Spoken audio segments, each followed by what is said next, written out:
Programming your Cadillac ATS key fob. A quick guide. Need to program a new or existing key fob for your 2013-2019 Cadillac ATS? It's often straightforward and can be done at home. The ATS uses a passive keyless entry system, and you can pair up to 4 fobs. First, ensure your vehicle is off, all doors are unlocked, and no key is in the ignition. Have all the fobs you want to pair ready, as the process will erase previously programmed fobs. Common issues can arise from low battery power in the fob. Always start with a fresh battery for best results.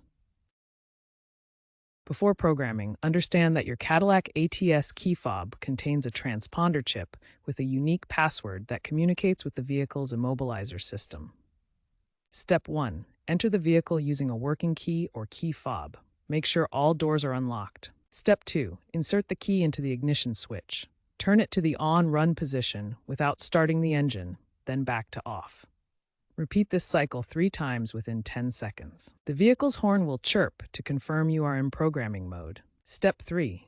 Within 10 seconds, press the lock button on the new key fob. The horn will chirp again to confirm programming. Repeat Step 3 for any additional key fobs you want to program. Step 4. Turn the ignition to on-run position to exit programming mode. After programming, test all key fob functions including lock, unlock, and remote start. Be aware of security risks like signal jamming. Consider using aftermarket shields to protect against remote access.